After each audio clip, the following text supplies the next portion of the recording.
নারী শক্তি, নারী বল, নারী জন্ম অনেক পুণ্যের ফল। তা সত্ত্বেও মাটির নারী পূজিত হয় দেবী রূপে, আর সমাজের নারী ধর্ষিতা হয় কলঙ্কিত রূপে। আজকের এই টপিকটা নিয়ে লিখতে আমার জাস্ট ঘৃণা লাগছে। জানি না আপনাদের শুনতে কতটা ভালো লাগবে, তবুও বলবো, আমরা সারাদিন সোশ্যাল মিডিয়ার রিলস স্ক্রল করে অনেক সময় নষ্ট করি। কিন্তু ব্যক্তিগতভাবে আমি রিকোয়েস্ট করে বলছি, একটু ধৈর্য সহকারে শুনলে আশা করি অথেন্টিক রিপোর্টটা জানতে পারবেন। রয়েছে আমি সোনালি, আপনাদের হোস্ট, আর সোনালির পডকাস্টে আরও একবার আপনাদের স্বাগত। এই একবিংশ শতাব্দীতে দাঁড়িয়ে মহামারীর মতো এই ব্যাধিটা এমনভাবে ছড়িয়েছে, যেটা নিয়ে আজকের দিনে দাঁড়িয়ে লেখাটা যতটাই লজ্জার হোক না কেন, শক্ত হাতে সকলে মিলে না প্রতিকার করলে অনেক কিছুই থেমে যাবে। আজকে এই উন্নত প্রযুক্তির যুগে দাঁড়িয়ে এটা ভাবতে খারাপ লাগলেও একটা কথা অবাধ সত্যি, যে আমরা মহামারীর টিকা আবিষ্কার করতে পারলেও এই মানসিক ব্যাধির প্রতিষেধক টিকা কিন্তু এখনো পর্যন্ত আবিষ্কার করতে পারিনি। কারণ যেখানে রোগটাই মানসিক, সেখানে দাঁড়িয়ে অভূতপূর্ব প্রযুক্তির চরম শিখরে পৌঁছে গেলেও আমাদের মধ্যেকার আভ্যন্তরীণ মানসিক বিবর্তন না হলে এটা কিন্তু কোনো মতেই সম্ভব নয়। ধর্ষণ একটা ক্রাইম, এটা আমাদের সকলেরই জানা, কিন্তু একবার চিন্তা ভাবনাটাকে টাইম ট্রাভেলে ওই আদিম যুগে নিয়ে গিয়ে ভাবো তো, ওই আদিম যুগে বসবাস করেও মানুষ কেন পশুদের চিন্তা ভাবনাটাও বোধহয় এত নিম্ন রুচিবিহীন ছিল না। কিন্তু আজ এই যুগে দাঁড়িয়ে মানুষের এই ধরনের কার্যকলাপে এতটুকুও ভয়, ভীতি, সন্ত্রাস, বিবেক কোনোটাই কাজ করে না। কারণ আমাদের সিস্টেম, আমাদের প্রতিপালন, শিক্ষা, সংস্কৃতি ইত্যাদি ইত্যাদি আর কি। তবে আজ কিন্তু আমি ধর্ষণের জন্য শুধুই অভিযোগ বা প্রশ্ন রাখবো না, কারণ সকলের মতো আমিও যদি শুধুই প্রশ্ন বা অভিযোগ তুলি, তাহলে সমাধান কে করবে? না, তবে আমি বলছি না যে আমি একাই গোটা ব্যাপারটাকে সমাধান করে ফেলবো, কিন্তু শুরু তো কাউকে না কাউকে দিয়েই করতে হবে, তাই না? তাই আজ সেটা না হয় আমাকে দিয়েই হোক। সমীক্ষা বলছে রাজ্যে প্রতিদিন ঘন্টায় ধর্ষণের শিকার হয় 4 জন মহিলা।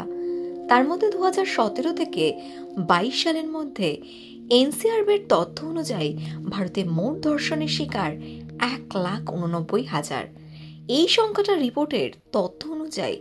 এবার তার মধ্যে আরও কয়েক হাজার কেস আছে যেগুলো অভিযোগ দায়ের করাই হয়নি। আর সমস্যাটা ঠিক এই জায়গায়, একটা মানুষ কতটা খারাপ পরিস্থিতির শিকার হলে এরকম একটা ক্রাইমের বিরুদ্ধে গিয়ে অভিযোগ দায়ের করে না। আইদার অভিযোগ থানা থেকে নেওয়া হয়নি, অর সন্ত্রাসে তারা অভিযোগ দায়ের করতেই চায়নি।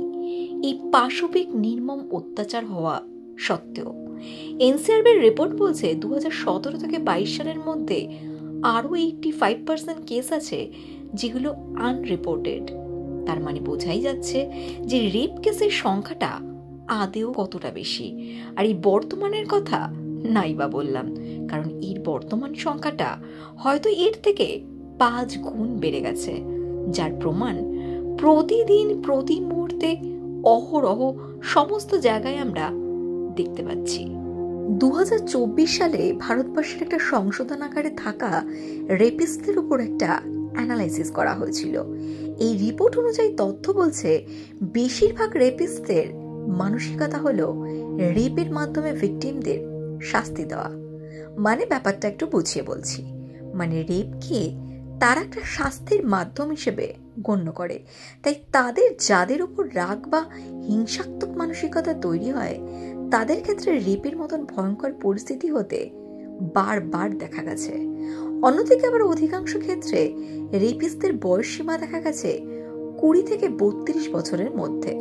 তথ্য বলছে এই সময় পুরুষদের মধ্যে রেপ করার মানসিকতা তৈরি হয় নিজেদের পুরুষত্বকে যাচাই করার জন্য, যা অত্যন্ত অশিক্ষিত, ঘৃণ্য মানসিকতার পরিচয় এবং যৌনতার ওপর অবাধ আকর্ষণ। অন্যদিকে অ্যানালাইসিস করে দেখা গেছে সারা পৃথিবী জুড়ে ধর্ষণকারী মানসিকতার পুরুষরা মেয়েদেরকে একটা যৌন চাহিদা পূরণের মাধ্যম বলে মনে করে। তাই তাদের এই ধরনের পাশবিক নির্যাতন করতে এতটুকুও পিছপা মনে করে না। আর তাহলে অনেকেই প্রশ্ন তুলবে যে শুধুই কি রেপিস্ট তাহলে 20 থেকে 32 বছরের আসামি?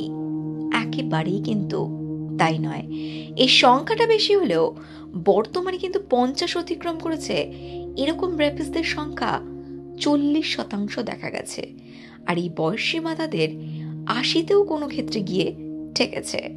এক্ষেত্রে গবেষণা বলছে 50 পেরিয়ে যাওয়া পুরুষদের মধ্যে যৌবন চলে যাওয়ার একটা আশঙ্কা তাদের মধ্যে কাজ করে, আর সেটাকে রূপ দেবার জন্য এই ধরনের পরিস্থিতি তারা বারংবার ঘটায়। তাছাড়া পর্নোগ্রাফির আসক্তি তো আছেই। সিনেমা এবং ওয়েব সিরিজ থেকে সোশ্যাল মিডিয়া খোলামেলা দৃশ্য, যেটা কিনা মানুষকে উত্তেজনা বাড়ানোর একটা মাধ্যম তো আছেই। আমি চাইলে এই স্ক্রিপ্টটা শুধুই সমাজ আর শিক্ষা ব্যবস্থার ওপর চালিয়ে দিতে পারতাম, কিন্তু আমি এই ডিটেলসে আলোচনা করলাম এই কারণেই যাতে বিষের গভীরতাটা কতটা সেটা রন্ধ্রে রন্ধ্রে সেটা বোঝা যায়। আসলে রোগটা নির্ণয় করতে পারলেই তবেই কিন্তু চিকিৎসা সম্ভব। সব শেষে বলি, শিক্ষা ব্যবস্থাতে যৌন শিক্ষা একটা পাঠ করা হলে ন্যূনতম কিছু বোধ জ্ঞান বাড়বে, এবং সেটা যদি ম্যান্ডেটরি করা হয় তাহলে আদৌ সকলেই একটু হলেও বুঝতে পারবে। আমরা সকলেই জানি ঢাকা জিনিসের প্রতি আমাদের একটা চিরাচরিত আকর্ষণ আছে। আশা করি এই মাধ্যমটা চালু হলেই এই আকর্ষণটা আগের তুলনায় অনেকটাই ব্যালেন্স হয়ে যাবে। শিক্ষা ব্যবস্থার ভিত এমন তৈরি করতে হবে যাতে প্রত্যেকটা মানুষ যেন ন্যূনতম শিক্ষায় শিক্ষিত হয়, যেটার মধ্যে যৌন শিক্ষা একটা পাঠ হিসেবে থাকবে। সঙ্গে মানুষের আভ্যন্তরীণ বিকাশ এবং মানসিক স্বাস্থ্যের উপর নজর দেওয়া অত্যন্ত জরুরি। বর্তমান যুগে মানুষের মানসিক স্বাস্থ্য অবক্ষয় কিন্তু এটা একটা মাধ্যম যেটা তৈরি করেছে। এসে বলি, আইন শৃঙ্খলা জোরদার রাখা উচিত, যেটা কোনোভাবেই রেহাই যাতে না পাওয়া যায়, যেটা জাত থেকে শুরু করে ধর্ম, বর্ণ, উঁচু নিচ যে কোনো পার্টির নির্বিশেষে শাস্তি যেন চরম থেকে চরমতর করা হয়। কারণ এই দুর্বল আইন ব্যবস্থা কিন্তু বারংবার রেপিস্টদের ওই একই ধরনের ক্রাইম করার জন্য ইনডিরেক্টলি উদ্বুদ্ধ করছে। সাথে অবশ্যই ছোট থেকেই ছেলে এবং মেয়ে নির্বিশেষে সুসন্তান প্রতিপালন এবং একে অপরকে সম্মান করার চিন্তা ভাবনাটা তৈরি করতে হবে। আর এটার দায়িত্ব কিন্তু নিতে হবে নিজের ঘর থেকে। মনে রাখবেন, এক পাতা কম পড়াশোনা করলে কিন্তু জীবন চলে যাবে, কিন্তু সমাজে চলার জন্য এতটুকু ম্যানার বোধ কম শিখলে কিন্তু জীবনে বেঁচে থাকা দায় হয়ে যাবে। সর্বোপরি আমি প্রথম ব্যক্তি নই যে এটা নিয়ে গুরুত্ব সহকারে ফোকাস করছি। আমার মতো এরকম হাজার হাজার লাখ লাখ পেন এই একই কথা লিখে লিখে ভেঙে গেছে, এবং হাজার হাজার কণ্ঠ আজ চুপ হয়ে গেছে। এত কিছুর পরেও আন্তরিকভাবে অন্তরের কোনো একটা কোণা থেকে অনেক আশা নিয়ে বলবো, আমি জানি না আমার বক্তব্যটা কতটা বোঝাতে পারলাম বা সকলের ওপর কতটা প্রভাব ফেলবে, কিন্তু আমার কথা শুনে এই সমাধানটা কিন্তু সকলে মিলে ঘর থেকে ছোট ছোট বিষয় থেকে শুরু করতে হবে। সকলে মিলে এই কাজটা করলেই কিন্তু কোনো না কোনো দিন গিয়ে এটা সাকসেস হবে।